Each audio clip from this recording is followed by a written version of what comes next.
Hi guys, welcome back to my channel. I hope you guys are doing well. I hope you guys are staying safe and staying at home. So today I'm going to talk about this book I read called The Moment of Lift: How Empowering Women Changes the World by Melinda Gates, co-chair of the Bill and Melinda Gates Foundation here.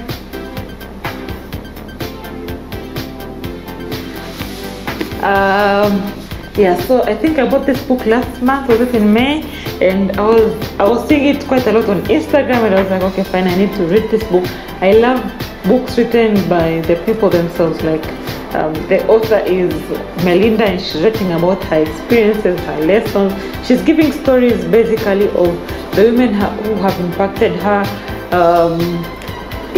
So it is just basically about how empowering women changes the world. Why do I think you should read this book?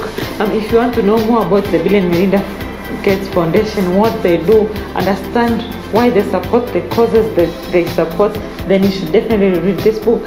Yes, of course, I know the Bill and Melinda Gates Foundation. I know their causes they support, but I didn't know the underlying reasons why they are supporting these causes. Like, I know they support causes in agriculture, they support quite a lot women empowerment, family planning, especially family planning. I didn't know why they support this.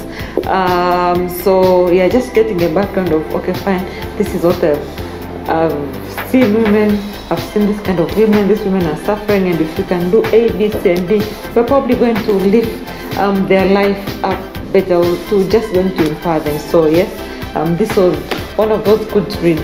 I'm going to read something that she wrote in the book. I've written it in my notebook. Extreme poverty produces diseases. Evil forces hide there. It's where Ebola starts. It's where the Boko Haram hides girls. What extreme poverty really means is no matter how hard you work, you are trapped. You can't get out.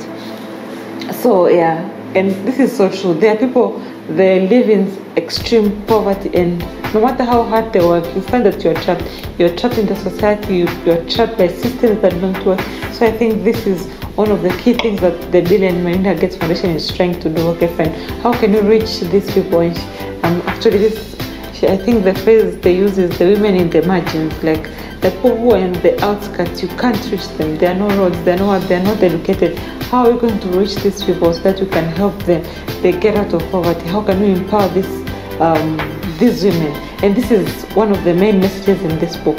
Another key lesson is to just try and find ways to boost up your confidence. In most cases, women are not confident.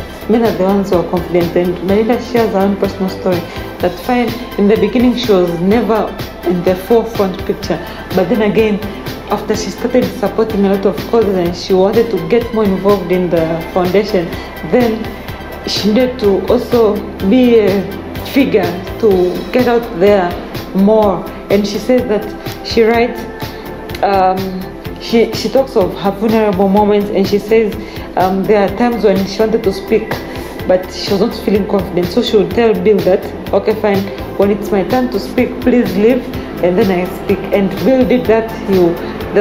Both of them together in that event, Bill spoke and then he quietly left the room, drove around for 15 minutes, then came back after she was done speaking, and it really boosted her confidence. And Bill was encouraging her as well, and Bill was encouraging her as well. She also says that she told her husband, fine, anytime I speak, just pretend that you're awed by me speaking. Whatever I say, whether it is not important or just pretend you're awed. And that is how she got her confidence. So sometimes as women, we need support either from our husbands or from people around, but we should always know that we have to be confident. To get our message across, we have to be confident. So look for support anywhere you can find it, whether it is your husband or what, and don't be shy. With time, your confidence builds up and you become more and more confident, but in the beginning it might be hard, but just find ways in which you can build up your confidence. In empowering women, she also talks of the challenges they've been facing.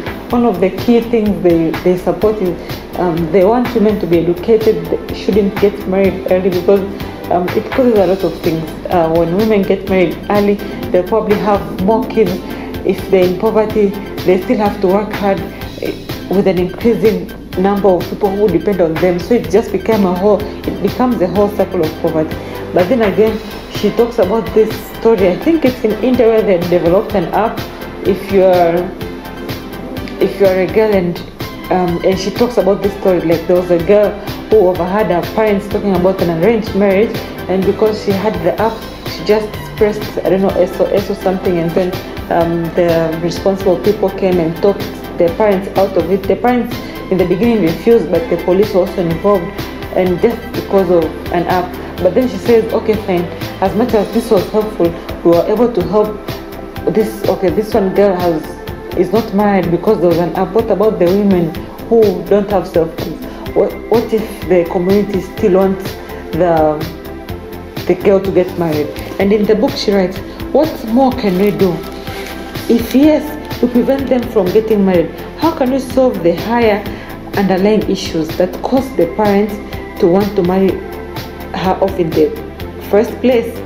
It is important to be able to save the girls from marriage, but what is more important is to address the incentives that prompt parents to marry them off at their underage daughters in the first place. So yes, she talks about these challenges. Yes, we don't want our girls to get married early, but we have to still look for ways to address these things that make the parents want the girls to marry off early in the first place. Because it depends on culture. Some customs, maybe you pay a lesser bride price if the girl is younger. So they're always looking for ways in which they can address this issue.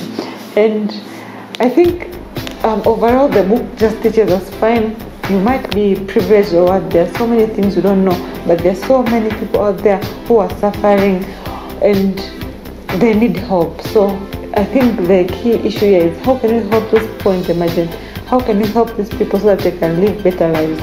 Melinda also shares some of her career advice that she got. I think she writes a story of when she was interviewing for a role. I think she was interviewing for a role at IBM, and she'd already gotten a position at Microsoft. So when she went to the IBM interview, she remembers a woman asking her, so what other interview do you have? And she told them Microsoft. But of course, if I get a position at IBM, I'll accept it. And she was like, no. If you get a position at Microsoft, accept it. Because Microsoft is a young company, it will grow, it will build you up. So maybe Microsoft is going to be a better opportunity for you. And she told him, if I had the talents you have, I would have chosen the Microsoft. And in the beginning, Melinda was taken aback. Okay, fine.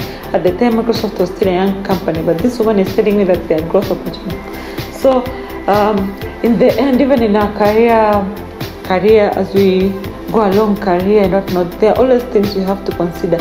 What are the growth opportunities here?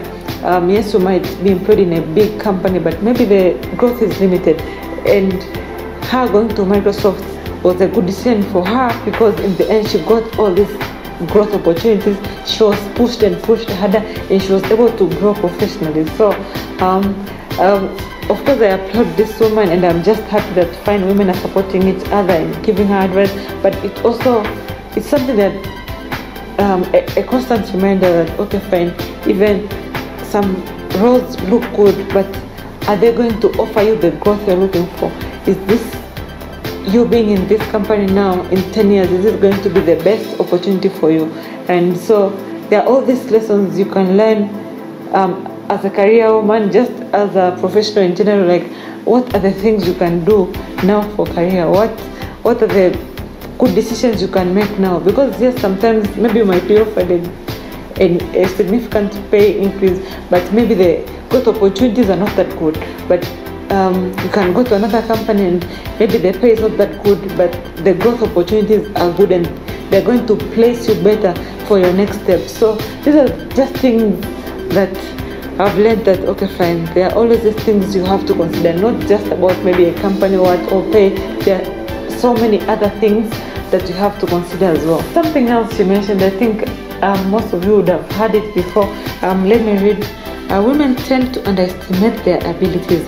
They only apply for roles when you think that you're 100% qualified on the job requirements. Men, on the other hand, apply when they feel like they are just about 60%. And this is so true. Sometimes we see opportunities, we see roles, but you think about, fine, I'm not qualified but sometimes you don't need to be 100% qualified, maybe 60%. And this is a survey that is done that shows that men are just generally confident, more confident than women. They would apply for roles that they don't necessarily qualify 100%, but then this is how you get these roles. This is how you get to grow.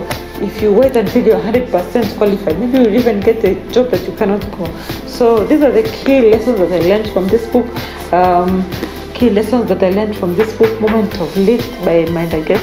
I think generally this has been an eye-opener, just an eye-opener of just women and their experiences all around the world, and what more can we do to help each other and as women. So I think this was a good book. If you want to know more about what the Bill and Melinda Gates Foundation do, the causes they support, understand different cultures of women and how they set them aback, I don't know, education, early marriage and whatnot, this is definitely a book to read. I like it more because it's Melinda herself who has written it. So yeah, it's quite a good and interesting book.